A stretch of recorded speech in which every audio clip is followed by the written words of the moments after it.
Welcome to the ক্রীড়ার দুনিয়া। তো বন্ধুরা, আজকে যদি আমি আপনাদেরকে বলি সবচাইতে সহজ বিষয় হচ্ছে, সবচাইতে সহজ সিস্টেম হচ্ছে ক্রিকেটার হয়ে ওঠার, অলরাউন্ডার হওয়া।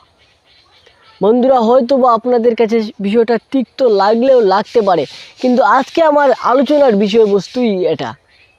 কারণ আমরা দেখেছি যে আমি যদি এখনই আপনাদেরকে গুগলে নিয়ে যাই, তবে সেখানে আপনারা দেখতে পারবেন সেরা 10জন অলরাউন্ডার। তো বন্ধুরা, চলেন আমরা গুগলে যাই এবং সার্চ মারি টপ 10 ওডিআই অলরাউন্ডার। হ্যাঁ, তো বন্ধুরা, আপনারা দেখতে পাচ্ছেন যে অলরাউন্ডার লিস্টে 1 নম্বরে আছেন মিস্টার মোহাম্মদ নাবি, 2 নম্বরে আছেন সাকিব আল হাসান, 3 নম্বরে আছেন সিকান্দার রাজা, 4 নম্বরে আছেন আসাদ ভালা, কিন্তু 5 নম্বরে আছেন রশিদ খান, যেখানে উনি 8 নম্বরে ব্যাটিং করেন, ব্যাটিংয়ের কোনো চান্সই পান না। গ্লেন ম্যাক্সওয়েল গণেশ শোনে, মানে কোনো এক সময় হঠাৎ বোলিংয়ে আসেন, আবার বোলিংয়ে আসেন না। এরপর গারহার্ড এরাসমাস, নামিবিয়ার একজন প্লেয়ার। তারপর জিসান মাকসুদ ওমানের, মিচেল সেন্টনার নিউজিল্যান্ডের, মেহেদী হাসান মিরাজ বাংলাদেশের, রবীন্দ্র জাদেজা ইন্ডিয়ার। এইরকম যে লিস্টটা আপনারা দেখতে পারতেছেন বন্ধুরা, ওইখানে কিন্তু কোয়ালিটি সম্পন্ন প্লেয়ার একমাত্র সাকিব আল হাসান, যে কিনা মানে আর কি দুই দিকেই ম্যাচ জিতিয়ে দেওয়ার ক্ষমতা রাখে। কিন্তু বাকি যত সব অলরাউন্ডার আছে, দেখেন একজন বোলার, তো একজন পুরুদস্তুরে ব্যাটসম্যান, কিন্তু বন্ধুরা ওনাদের নাম কোথায় দেখাচ্ছে? পুরো টপ 10 অলরাউন্ডার লিস্টের মধ্যে ওনাদের নাম দেখাচ্ছে।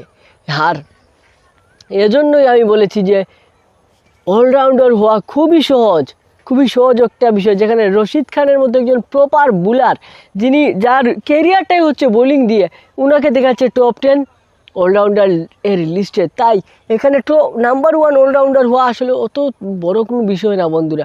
আপনি যদি জাস্ট ভালো একটু ব্যাটিং করতে পারেন আর জাস্ট সাথে একটু হালকা বোলিং, তাহলে আপনি নাম্বার 1 অলরাউন্ডার হয়ে যাবেন। আর এইসব থেকে অনেক দূরে চলে গিয়েছেন মিস্টার সাকিব আল হাসান। কারণ সাকিব আল হাসান দেখেন, ওনার উনি ব্যাটিংয়ে যেভাবে পারদর্শী, ঠিক তেমনভাবে বোলিংয়েও পারদর্শী। ওনার ক্ষমতা কিন্তু একটা জায়গায় নয়, 2টা জায়গায়। এবং আমরা জানি যে সাকিব আল হাসানের এই ক্ষমতা রয়েছে, উনি চাইলে ব্যাটিং দিক দিয়ে ব্যাটিং করে ম্যাচ জিতিয়ে দিতে পারেন, আর অন্যদিকে আবার চাইলে উনি বোলিং করেও ম্যাচ জিতিয়ে দিতে পারেন। আর এখানেই অন্যান্য অলরাউন্ডারের থেকে সাকিব আল হাসানের সাথে পার্থক্য গড়ে উঠেছে। অন্যান্য অলরাউন্ডারের আর সাকিব আল হাসানের পার্থক্যের মেইন বিষয়টাই কিন্তু এটা। কারণ আর এজন্যই আকাশ চোপড়া সবসময় বলে থাকেন যে daddy of all allrounder mister Sakib Al Hasan.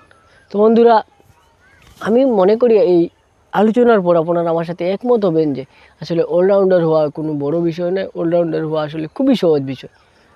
তো আপনাদের মতামত অবশ্যই কমেন্টে জানিয়ে দেবেন। দেখা হচ্ছে নেক্সট ভিডিওতে। আজকের মতো বিদায়, ভালো থাকবেন, আসসালামু আলাইকুম।